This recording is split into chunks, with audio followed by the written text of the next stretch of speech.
École de mosaïque. Exposition des œuvres en mosaïque et croquis réalisés par l'école de mosaïque de Spilimbergo depuis 1922, l'année de sa fondation. Centre de formation de renommée mondiale, l'école de mosaïque est dépositaire d'une tradition artistique qui, à ses origines, probablement à l'époque romaine, comme en témoignent les mosaïques archéologiques encore visibles dans de nombreux endroits de la région. Aquile, Cividad del Friuli, Trieste, etc. L'école de mosaïque du Friuli vise à améliorer l'art de la mosaïque par l'étude, la recherche, l'expérimentation, l'utilisation de nouvelles technologies et la rencontre avec des artistes contemporains de grande profondeur. Elle fait des interventions internationales à travers l'étude et l'application des mosaïques romaines, byzantines et modernes. Les centres historiques. Village d'origine ancienne, il était d'une grande splendeur au Moyen Âge et à la Renaissance. Au XIVe siècle, les petits centres habités, construits autour du château, a tellement grandi que 3 murs de la ville successifs ont été érigés. La tour de l'Est, érigée en 1304, faisait partie du premier cercle. Parmi les bâtiments que vous pouvez admirer, la maison peinte, décorée de fresques avec des scènes de la vie d'Hercule. Près la tour s'ouvrent le Borgo di Mezzo et le Borgo Nuovo, coupés en deux de Corso Roma, pierre angulaire de la ville historique.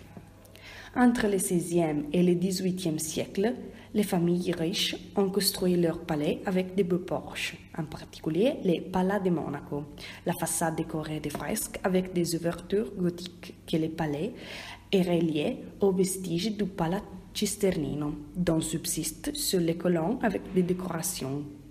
Le palais Cisternino a brûlé en 1799. Devant les vestiges du Palais Cisternino, il y a le Palazzo Marsoni Asquini. Entre ces deux bâtiments passait la seconde paroi.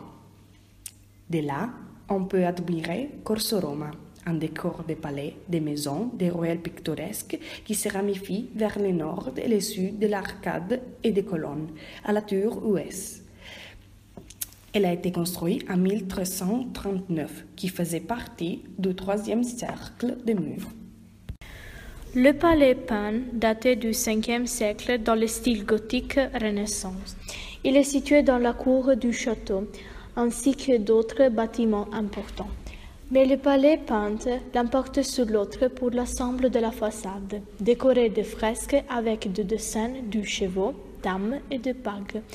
Les couleurs utilisées sont le vert, le rouge, l'ocre, le jaune. L'ensemble a un effet très dramatique. La façade aussi est ornée de 2 fenêtres à 3 lumières, 2 balcons et des balcons aux jurés en pierre de Pillacorte. Complet, le palais précieux et magnifique. Château.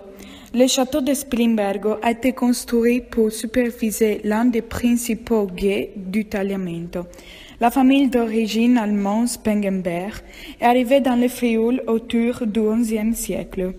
Le bâtiment somptueux donnant sur la cour du château dans différents styles, du roman au gothique.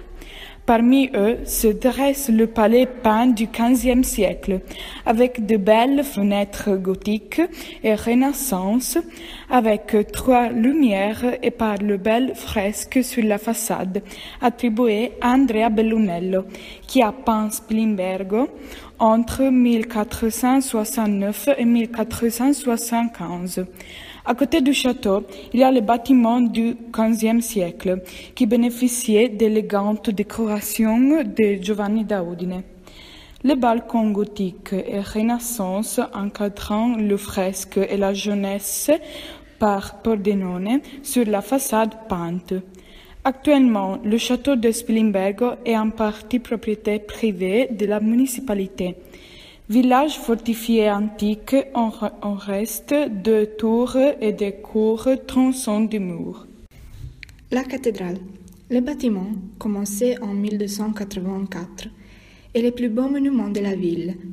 Il a été érigé près de la muraille de la ville ancienne, qui a incorporé une tour, plus tard transformée en clocher. Le monument a été conçu à l'origine de manière différente. Il est né sous l'influence de l'art romain.